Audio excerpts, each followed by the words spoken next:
Welcome to the Rainmaker Multiplier on Demand, a podcast for leading financial professionals, or rainmakers, and their teams that offer support for securing a successful future.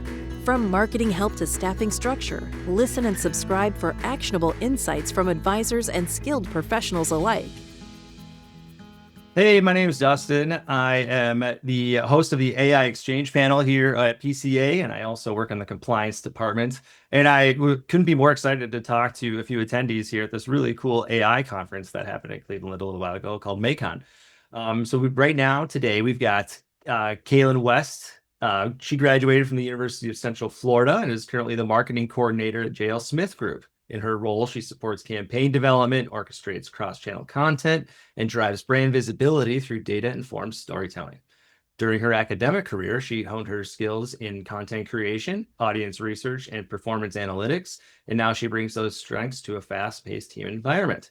That intro voice you heard is Gina. She's C2P's podcast and digital media manager, where she manages everything from concept and guest acquisition through recording, editing, distribution, and performance analytics. Before that, she refined her skills at the Cleveland Clinic, where she helped manage over 15 podcasts by overseeing scheduling, audio post-production, and listener engagement tracking.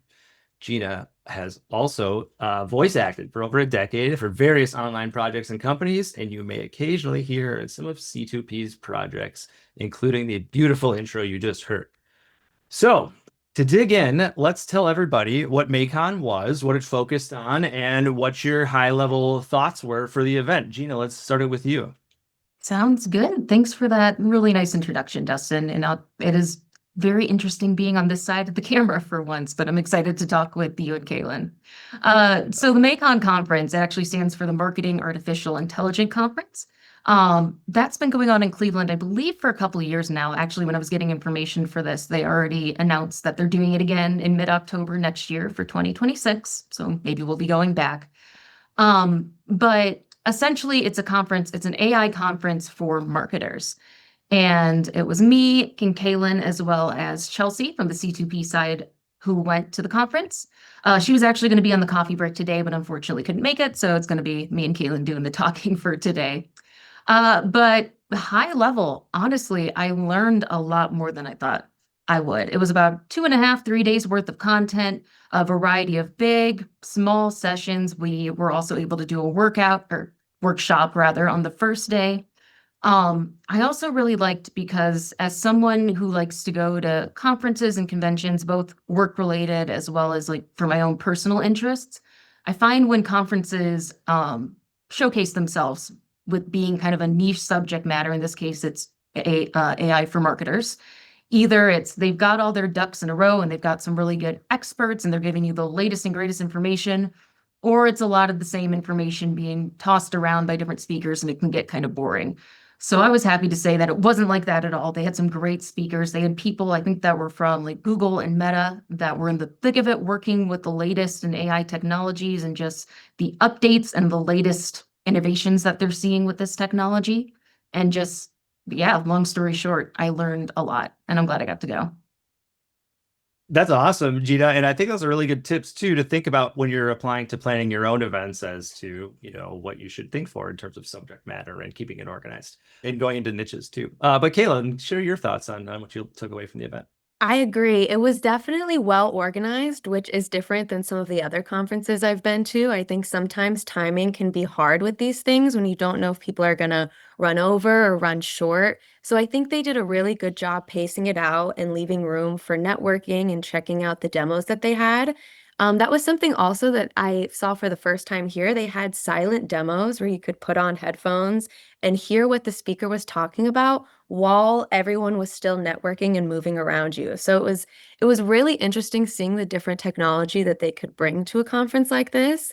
And I just thought, agreeing, there's a lot of repetition, but it kind of made it easier to hit all the topics, because if you went to one, let's say, analytics topic before, you could go to another one later that you weren't able to during that same time frame. So it was nice that they were able to have like a vast bit of topics that could still bounce around to. That's really cool. And like I said, really good things to think about when you're organizing your own events. So, but Gina, now when you're thinking about the context of what you learned, how can our advisors apply that to go about using their AI tools to get the most out of them? Not just base level, but really high level stuff. Right. And I realized as I was preparing for this conversation, I put that question at the top. I was like, this question on its own could be its own 30 minutes if we let it, but I'll try to keep this high level. In terms of AI tools themselves, again, speaking high level, I think there's two sides to that coin. One, which I believe Kailyn is actually going to talk about in the next question you're going to ask, is understanding that AI and the tools that are coming about, there's constantly new technology, apps coming into the forefront, including existing tools such as ChatGPT, Gemini, things like that. They're also constantly having updates to better, train their own models and give you essentially the best of the best. So I think one side of that is kind of keeping a pulse on that new technology and those tools that are coming out. And again, I think Kailyn will talk on that in a little bit. But I want to take a little bit of time looking at the flip side of that, because for me, if I learned one important thing, and I learned a lot from MAICON, but if there was one key takeaway, it would have to be in terms of whatever it is that you're trying to use these tools for, you want to take them to the next level, you probably do already have the tools and the technology you need. You're just not using them to your full potential. The best example I can give is on the first day that we went to different workshops. Mine was on From Facts to Acts, how AI turns marketing measurements into results. That was hosted by Katie Robert and Christopher Penn from Trust Insights. And I don't know about you all, but I'm a ChatGPT girl. And truthfully, kind of up until now, I'd really just been using ChatGPT for analyze the web page, help me write out a copy break outline and questions, that kind of thing. But by the end of this, we had learned that through programs like ChatGPT and Google Gemini, which is like the Google version of ChatGPT, you can fully just give it, data, numbers, and it can help you properly organize that information. So not just kind of giving you prompts through words, but actually helping you read and understand data. And I had no clue that that was even something ChatGPT was capable of. But to tie it all back, whether it is with data or just prompts themselves, if ways that you can be more effective with the tools you're using, it's being very specific and intentional with how you go about prompting whatever AI tool you use. The one we learned in that workshop was the RACE prompt, RACE. MAICON was a really big fan of acronyms. I'm sure I'm going to have at least 2 more by the end of this. But in this one, for the RACE prompt, it's role, action, context, and execute. So role, asking AI to take on a certain role depending on your task. Action, it's giving the AI an overview of said task. Context, giving the AI the background information it needs. And then execute, asking it to build out whatever that work plan or what it is that you need. And then the second tool that I learned from that in terms of the context section is making sure that your AI has the information it needs. Even if you think you're giving it too much, in the sense of as much as you can give it, as much relevant information you can give. We were given sample prompts at this workshop to help us to generate data or generate certain questions. And some of the things we were copying and pasting were like 2 pages long. It almost felt like overkill. But the more specific you can get with your data and the information you give whatever AI program you're using, the more it can take that information and it can give you those better results. So just being more strategic with how you go about asking AI for help and giving it as much context and information as you can to help it do your work.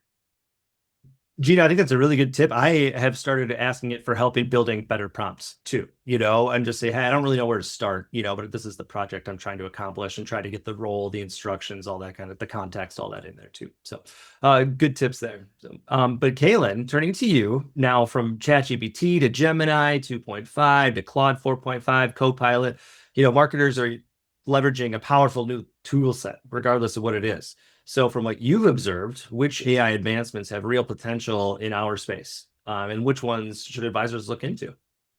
So during that whole conference, I heard probably 50 different new programs that had started up. The AI boom is very similar to the internet boom and like the internet bubble. So you'll hear a lot of names coming up, but I pulled out 4 that I think were either the most interesting or that I hadn't really known that it had the capabilities that it had before to share. So the first was Gemini 2.5 from Google, which Gina kind of mentioned. What's interesting about this is that it's natively multimodal. So that means it understands text, image, video, and code rather than just chatbots. So ChatGPT does really well with text, but Gemini can actually read lots of different types of material. So for example, you can screen record yourself doing a task, give it to Gemini, and ask it to write out a step-by-step process for you and turn that into training materials for onboarding new employees. So it's like a new method of using AI that like Gina said, I'm kind of a open AI bias. And this kind of opened my eyes to different ways that other companies are using it. And Google is doing really well. So the second one I want to talk about is actually their Notebook LM.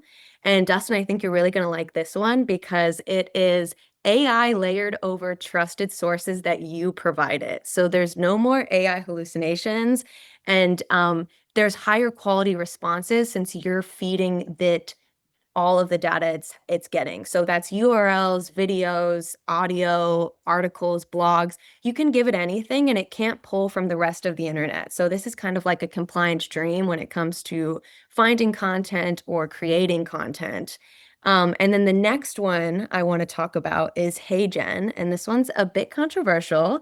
It's basically deep faking yourself. So it creates an AI avatar of your video and your face, and it can walk through any script or presentation that you give it. So another compliance dream. And one of the issues with video and recording is sometimes you can go off script, but this AI avatar deepfake version of yourself can't do that.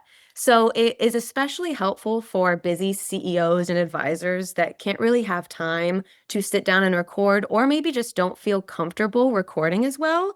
So that second AI was Google LM Notebook. I just saw that in the chat. So yeah, I think HeyGen is hate it or love it. You'll be seeing a lot more of these deepfakes in the future. So I think it's something interesting to check out.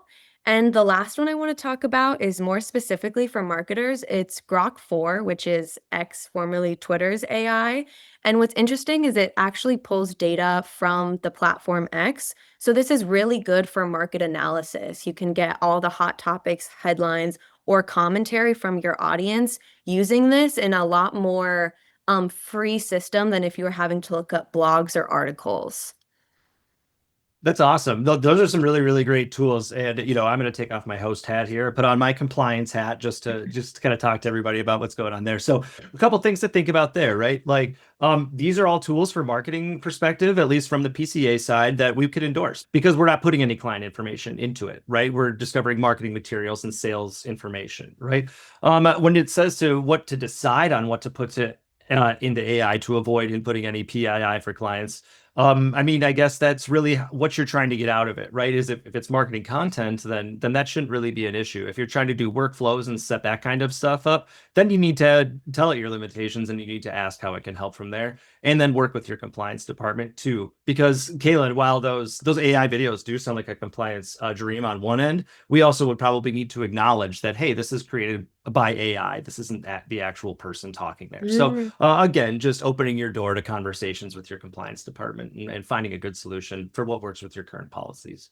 But we're going to switch gears a little bit. We're going to talk about the Move 37 movement, which was discussed at MAICON. So Gina, can you do me a favor and explain what that is and what that might look like in financial planning and communication around that? Absolutely. So Move 37, it was a story that was kind of presented to us on day 2 of MAICON. And there's different learnings to grab from this story, but the one that applies to this specific question was about a decade ago, Google decided to do this experiment where they developed an AI to be able to play this game called Go. Go, essentially, it's like a version of checkers from how I understand it, but they trained it based off of at least 100 of the best Go players, and that's what the AI was trained on. And they had it go against a professional Go player. I did some Googling before this just to remind myself, was this like a player, the best in the country, the world? I guess at the time when they did this a decade ago, based on his stats in the game, he was literally the best of all time. So truly it was a case of the best, and they just wanted to see After a number of set rounds, who would essentially win? Is it AI that's been trained off of 100 players versus literally at the time, the best player in the world? Spoiler alert, the AI won every single round but one. But the point of the story is during one of these rounds, they count the number of moves, hence move 1, move 2, move 3. And the AI chose to make a move, and it was their 37th move, move 37. When they did this particular move, the professional, the player, human player it was against, had to stop for 15 minutes to consider his next move. The professionals watching this event happen, they actually thought the AI made a mistake because they didn't see the possible outcome of the AI winning just from that move. Just out of all the different possibilities this AI could have done, that was not on their radar. So they thought there must have been a mistake and the human's going to take this. The AI wound up winning because what happened was that move was not a mistake. They had looked at all the calculations and the possibilities from the 100 players that it had its data from, and it happened to pick a statistical probability of a move that was like one of the lowest statistical probabilities of winning. But it picked it and it was able to do whatever it had planned and it won. But it was just so low that us as humans, we didn't catch on to that and lost the round. So what does that all mean? Well, that specific move, move 37, turned into the move 37 movement, which essentially is the realization that whether you're going to like to hear this or not, there are things that AI can outperform humans on. It could be data synthesis, report generation, in this example, forecasting things. And as we continue to develop AI and it continues to develop sometimes ahead of us, it's coming to that realization that there's just some things that we might have been doing on our own or maybe casually having AI help us in the past. By this time, 5, 10 years, it could be something that is fully AI. But yeah, what does that mean for us? And one of the sayings that was said is something is lost. We might be losing that aspect of being able to do a certain thing that AI can fully do now, but something can still be gained. And where we're at now when it comes to AI, there is still, as maybe stereotypical as this sounds, there is still a human side that AI is trying to replicate. It cannot do it authentically. We are not there yet. So I think that's worth keeping in mind. So when it comes to whether it is your marketing or you're using AI to help with client communications, while AI may be able to help you with some of the reasoning and the data and the more analytical side, that human-centered approach still goes a long way. So again, as cheesy as it sounds and as fast as we're advancing, we should not forget just how valuable that human side is to things. And I think right now people are extremely leery of this stuff too, and are on the lookout for things that sound a little too AI created, you know. Mhm. So I think that's a good tip to say, hey, I'm using it, but I'm also a person too. Right. So Kailyn, hey, as clients turn to AI assistants instead of Google, traditional search funnels are being re-engineered. So how can advisors future-proof their visibility and credibility in an AI-driven discovery world? So a huge emphasis that they were driving home this whole conference was AEO is the new SEO, meaning there's an AI-powered search shift that's happening. Clients are no longer using the general search engine to find their information. They're reading that top AI summary at the top or going directly to an AI chatbot itself and asking those questions. So according to Demand Spring Session, you need pillared content supported by clusters of FAQs, how-tos, and guides to support that. Because AI not only scans for keywords, but it scans for interconnectedness. So they want all of their pages to be connected in some way. It is incredibly important to have a content hub rather than siloed pages that you're working from. And another big point that they drove home in this session was avoid overgating. This was a very hard pill to swallow as a marketer and one that I'm still trying to work through, but their suggestion was only gating content for 3 months. That way you can do your initial release campaign, capture all those leads, and then open it to AI so that it's then visible to them and can be pulled and scrubbed for. So this is, again, something I'm still trying to work through because you want those leads and you want those people coming in, but it's kind of becomes a point where you balance what's more important, AI discovery or capturing leads. It's kind of case by case basis with some of those things. And finally, a point they drove home was AI loves people. People love people. So prior, people were following brands that they liked. They liked Nike or Ralph Lauren. They would follow them directly. Now people are following people who direct them to those brands. AI is the exact same way. You need to be putting forward thought leadership, PR pieces, bios, making your website more personable so that AI trusts it to show it. I love that. I love that tip.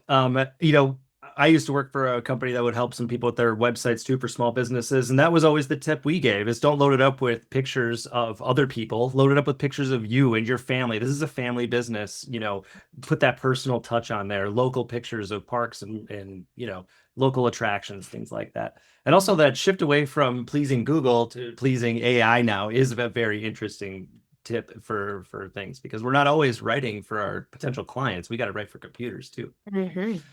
All right, so Gina, explain to us about the VIBE framework. It emphasizes that trust is what ethical and drives ethical AI, but how can advisors maintain human trust when using AI within their services, and why is it important? Yeah, so there was a whole session at MAICON just called the VIBE framework, understanding ethical AI. And I'm sure you might be able to tell just kind of based on the specific questions I've been answering and how I'm answering them.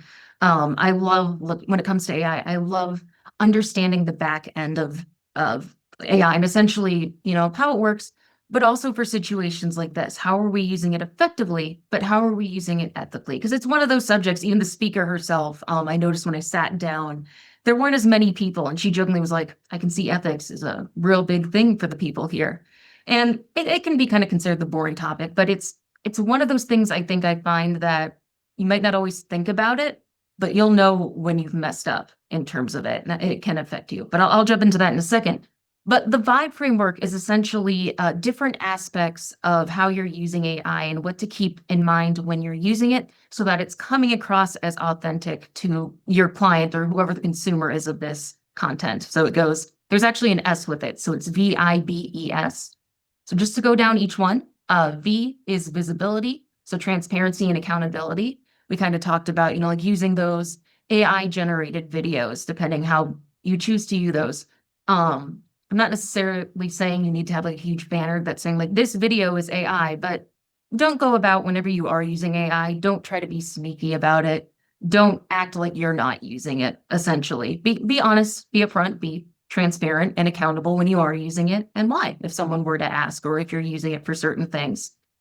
The I is input integrity. That relates to data privacy and security because AI can be helpful with organizing your data, but also keeping in mind the specific programs you're using, especially if for whatever reason you're using like a public-facing chat GPT, that whatever data you're putting in there, it's essentially going to the cloud. It's going to be stored.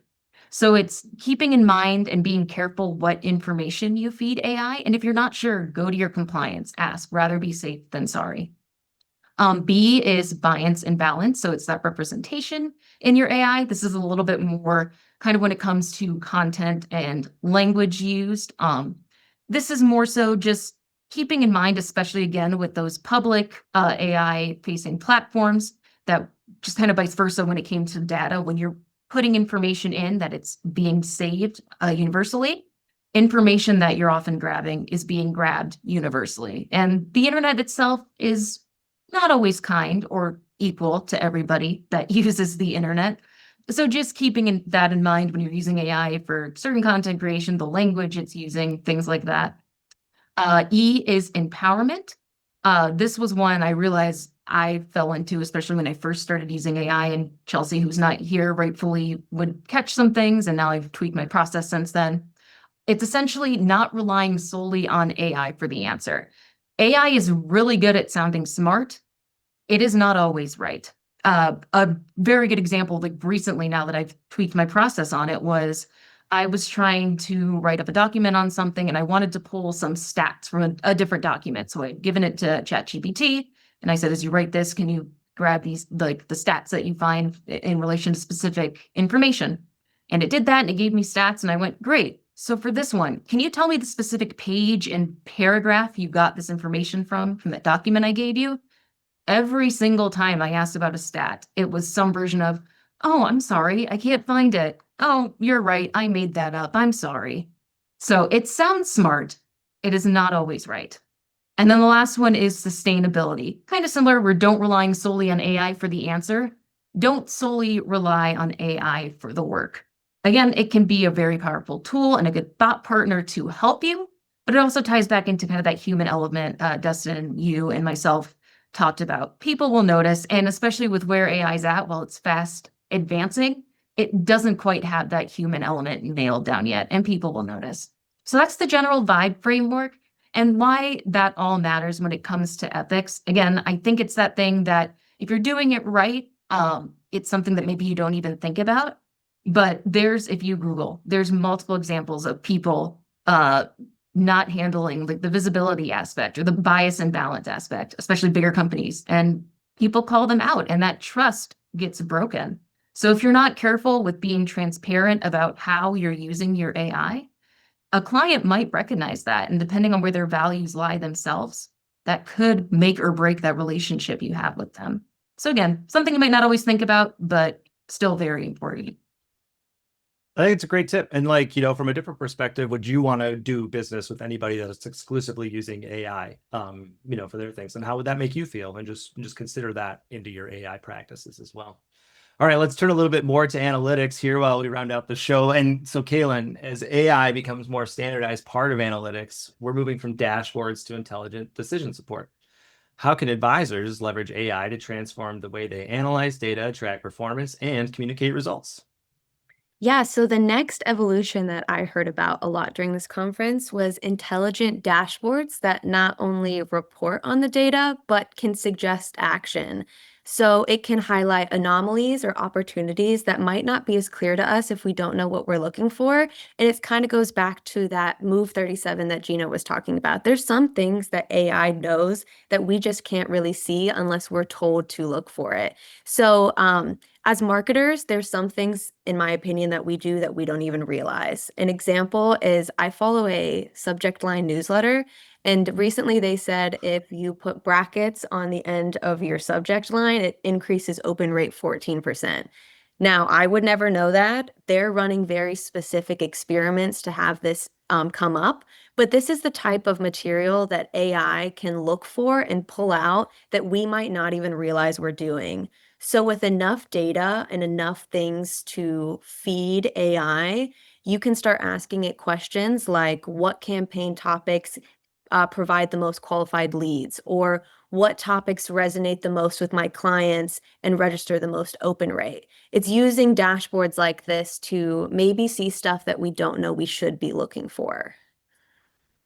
Wow, that's really, really incredible. So, all right, we've got about 2 minutes left here, and I want to hear from both of you what your biggest takeaway or one last thought that you would like each person to have coming away from this. Gina, go ahead.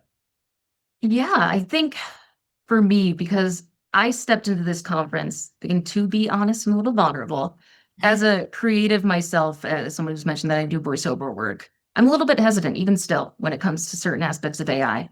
But I think leaving this conference, for me, it was the learning of whether I like it or not, AI is going to continue to advance. And at least professionally, we are at that point where you can't just kind of turn a blind eye to it and be like, I don't want to touch it or I want to use the bare minimum of it. And you can do that, but you're going to be left behind in the dust. So we are at a pivotal point where AI is going to be everywhere and it's going to continue to be everywhere. And if you want to stay on top of it and stay ahead of your competition, it's learning how to embrace it and using it in a way that works best for you. Awesome. What about you, Kailyn? Yeah, I would say on a very similar idea. I think experimentation is the new expertise with AI. With how often it shifts, you can really throw yourself into it right now and it'll be completely different tomorrow. So just trying it out, documenting it, and then iterating on that will get you so much farther than just waiting for it to be thrown in your face and have to learn it. So just experiment, try it out, and see if it works for you. I love that. You got to use it in order to figure out how to make it work. So I hope you guys have a great rest of your week. Thanks for joining the coffee break. Thanks for tuning in. This podcast was brought to you by C2P, an organization whose purpose is to educate, train, grow, and support holistic financial advisors so families can achieve true prosperity. Never miss an episode by subscribing now to discover new resources and strategies.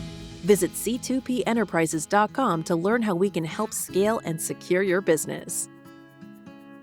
At the time of delivery and any subsequent publishing, information was deemed reliable, but is subject to change by the time of listening or viewing. The contents of this piece include options and projections of C2P, are subject to change, and are for informational purposes only. The information provided in this presentation is not intended to be individual investment, tax, or legal advice.